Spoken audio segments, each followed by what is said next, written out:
Hello viewers, welcome once again to the concluding lecture on quantitative genetics under the series Mendelian Genetics and Beyond.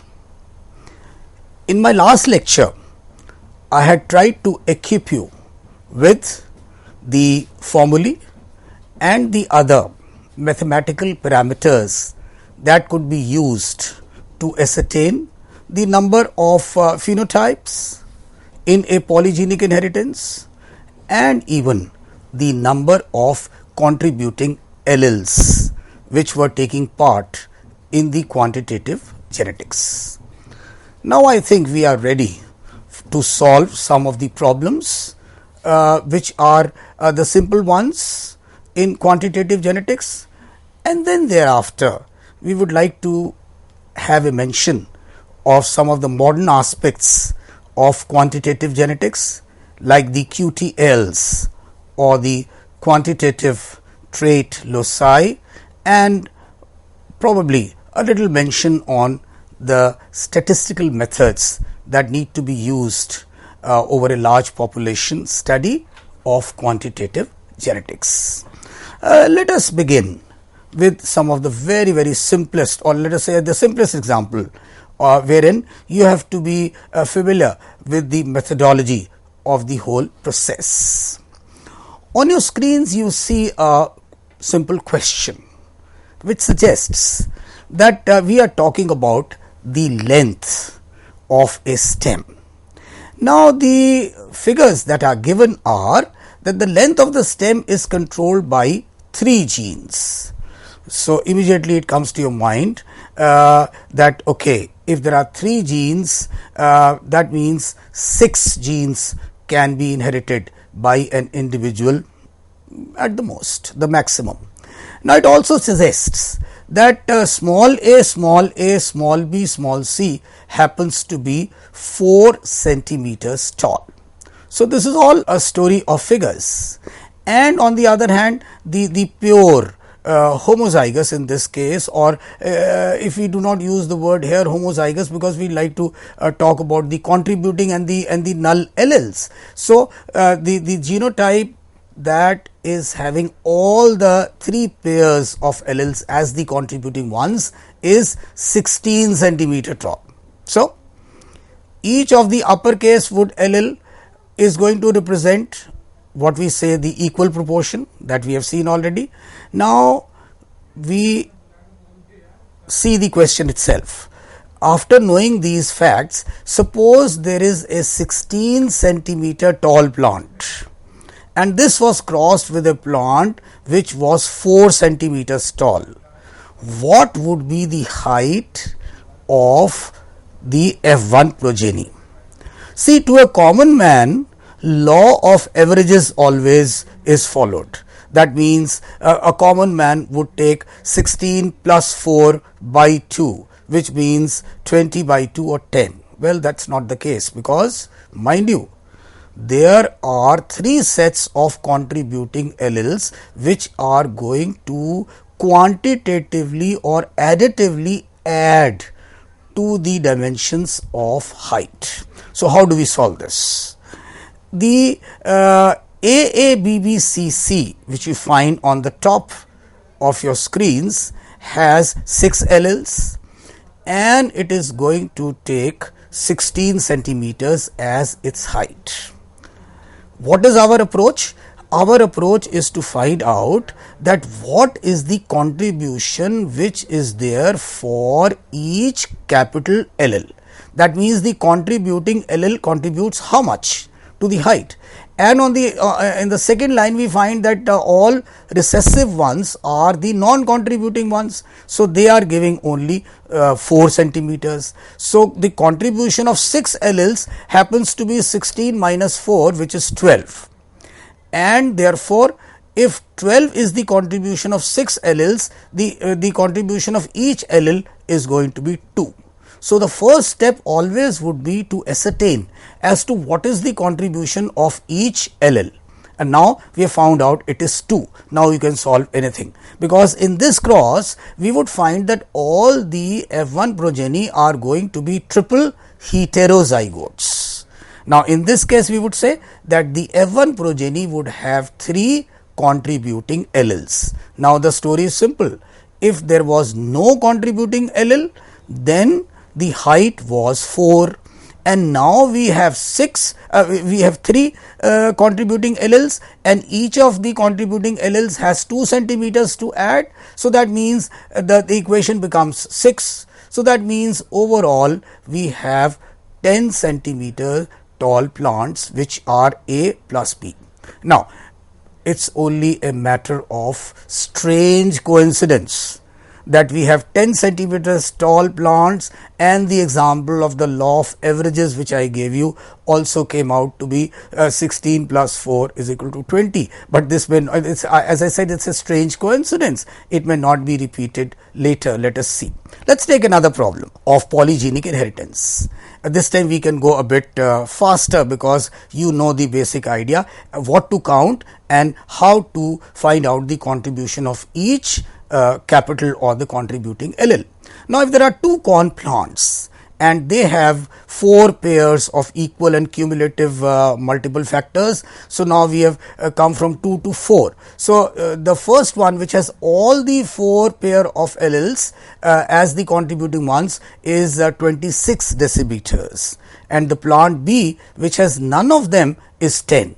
So, immediately a spark should come to your mind that if there is none, then it is 10, and if there are all, then it is 26. So, that means 2, 2, 4, 2, 6 and 8. 8 should contribute how much? 26 minus 10.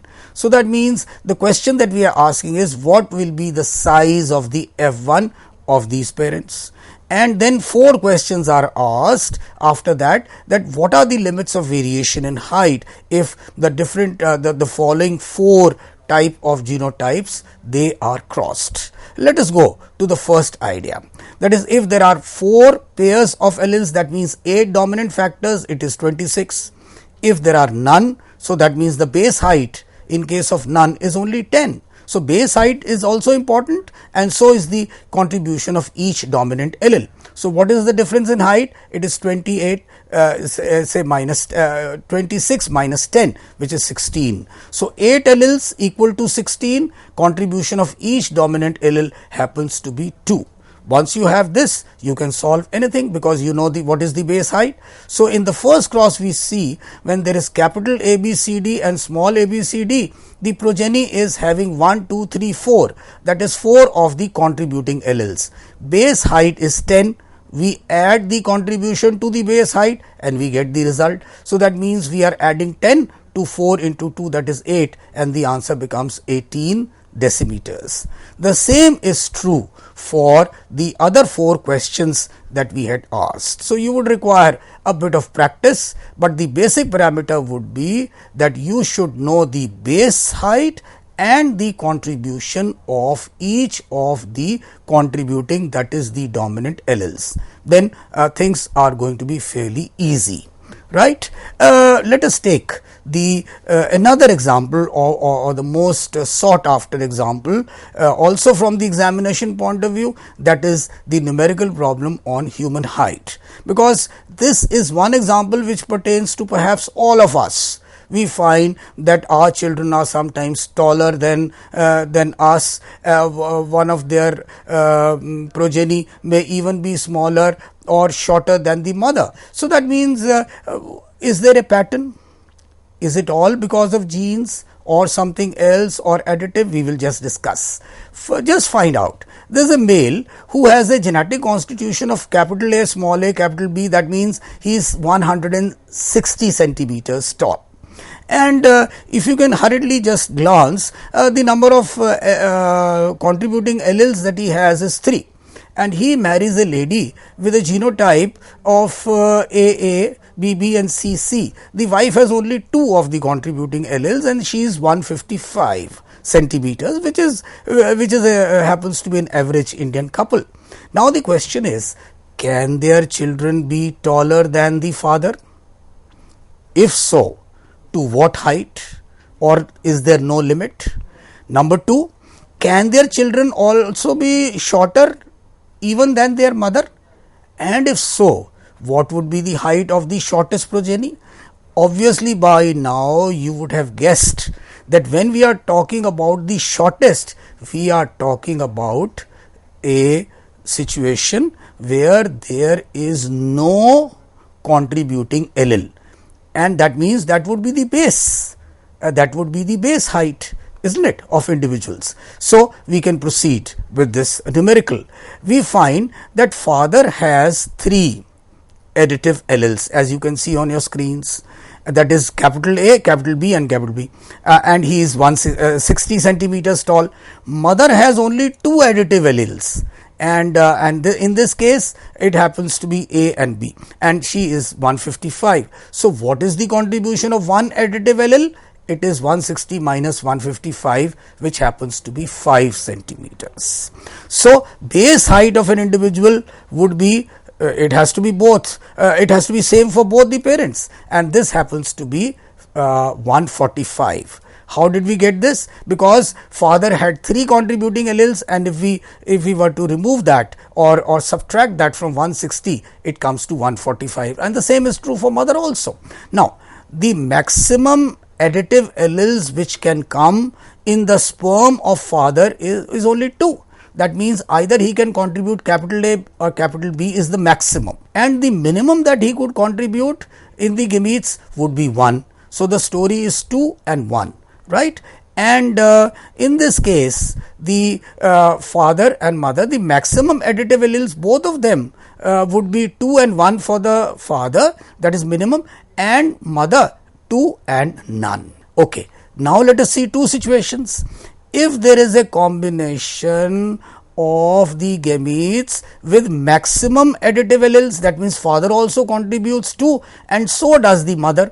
So now there will be 4 additive alleles, and the maximum height of the child would be now added to the base height, which would be, and each of them has 5 centimeters. So that means 20 plus the base height, 165 centimeters, and the child can be taller than even the father. Just on a lighter note, maybe he would fit into his father's trousers even when he is in his secondary classes. On the other hand, if we find that the mother and the father were to contribute, it's a matter of chance, in their sperms only 1 as the minimum gamete, one additive allele from the father and none from the mother. So that means in the system now there is only 1 dominant allele, and the base height is 145 centimeters. So that means the minimum height of the child in this case would be 145 plus 5. In this case, this child is even shorter by 5 centimeters than his or her mother. So that means we have a range. And here you find that the law of averages fails, because there are 3 genes which are contributing, and it would depend what is the number of the contributing alleles which are going into the system. There is a very interesting aspect of the histogram which is depicting very interesting aspects. Way back in 1920 in the US, in Connecticut, a histogram was made by collecting 175 cadets, and they were categorized into 17 categories, as you can see on the top photo on your screens, and they were now also depicting a bell-shaped graph. And if you see carefully, the tallest on the extreme right was the tallest person was only 5 feet and 9 inches tall. This is a story of 1920, and nearly 77 years later, a lady genetics professor at the University of Connecticut again assembled her students and staff of the genetics department to have a histogram.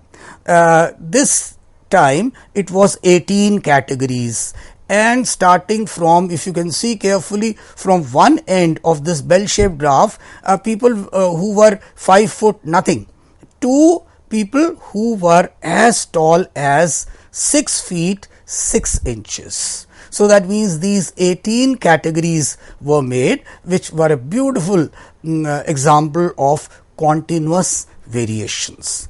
But this diagram also gives us a very serious food for thought. Are we increasing in our height over a period of time? Well, the photograph says yes. If it says yes, then why the genes were not expressive to that extent in 1920? Now, this is a question which we need to ponder as to, is there a contribution only of the genes, or does the environment also have an impact on the manifestation? Let us now switch over to some of the more modern aspects of quantitative genetics, because we have seen that in recent years now there has been an advent of so many genetic markers, and they have been used to identify and map with the help of various molecular techniques. We can now have linkage analysis of the QTLs, that is the quantitative traits and their loci, and we find that this marker is always linked to a particular QTL, say for example, which is affecting height. And the key is to have genetic markers so that we can detect the QTLs in various chromosomes throughout the genome.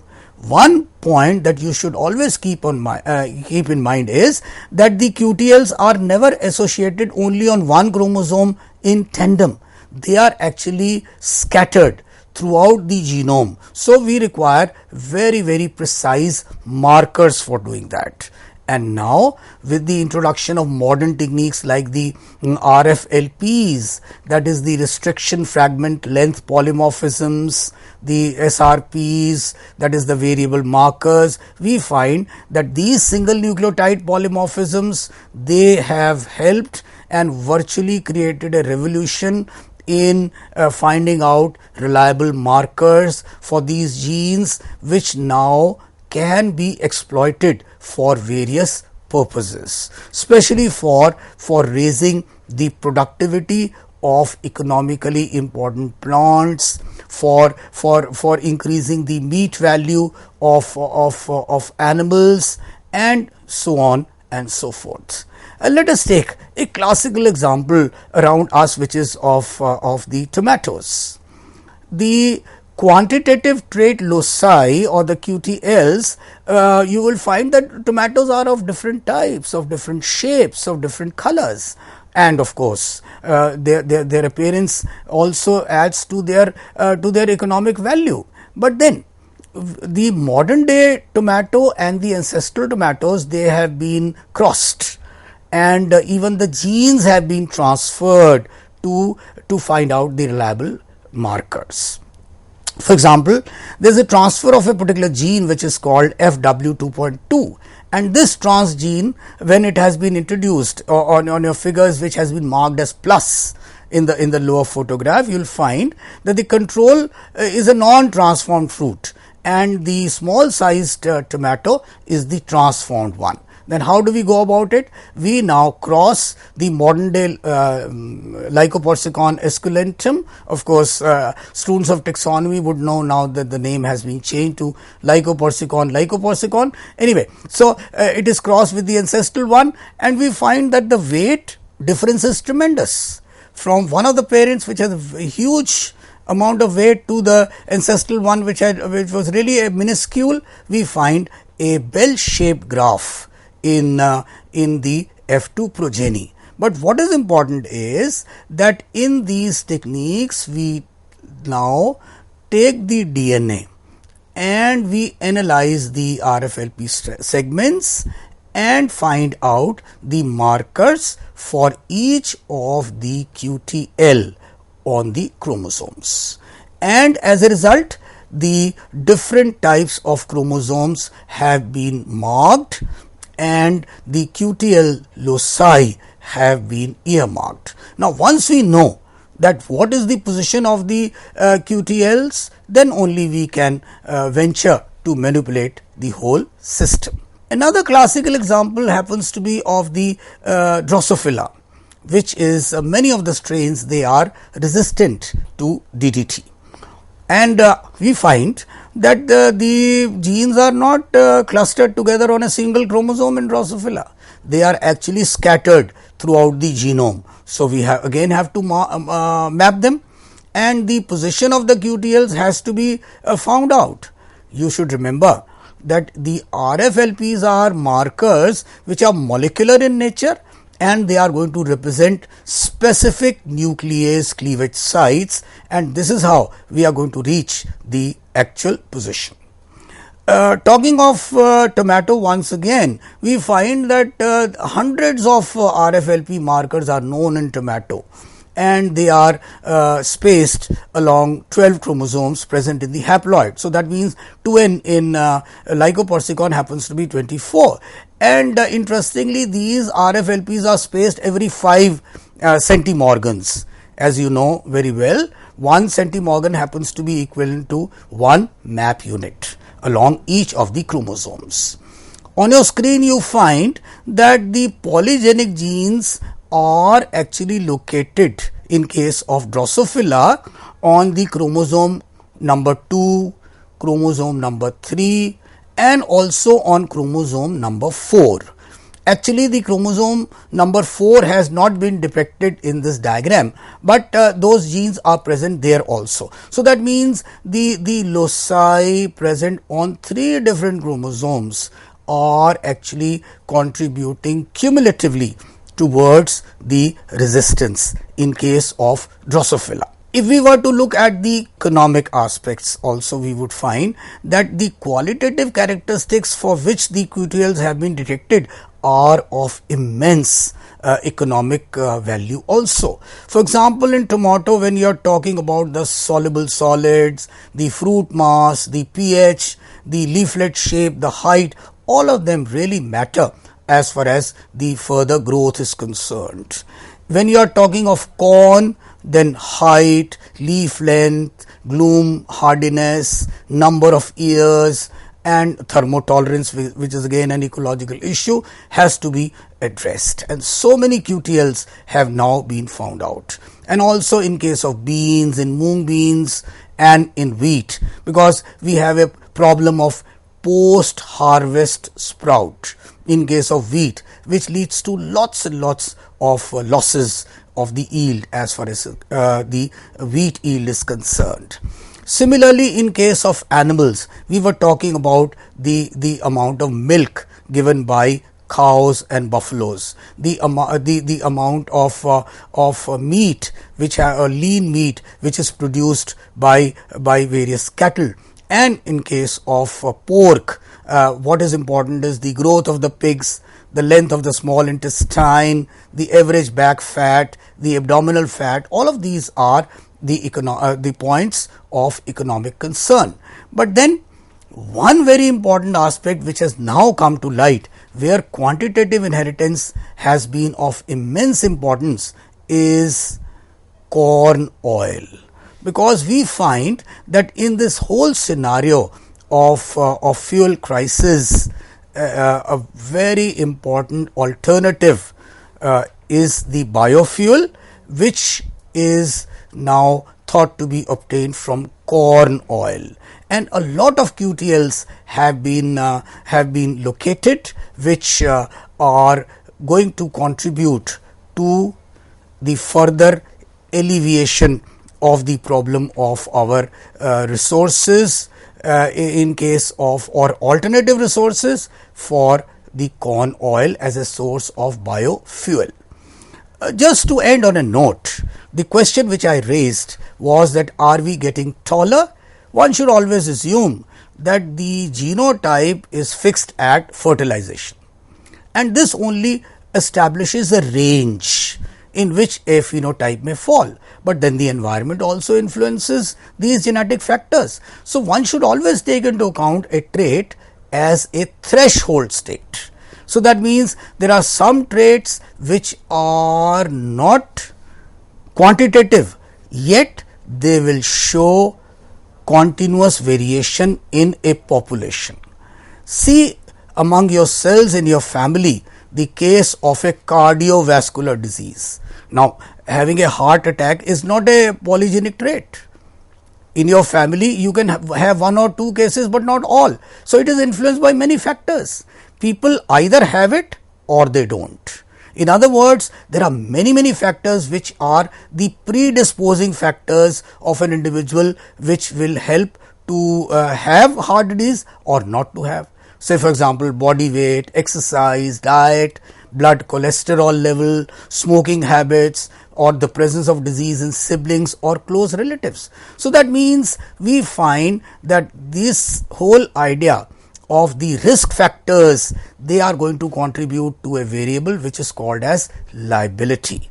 And when the liability exceeds a certain level or a threshold, the trait appears. So that means whenever you are talking about statistical terms, we always begin as to how is the threshold value of a particular character ascertained. Now, we will have perhaps a separate lecture on the biometrics or the statistics as it is applied to polygenes. But then, as I said in the beginning, statistical analysis of the polygenic traits is so very important to reach a sensible conclusion in polygenic inheritance. Thank you.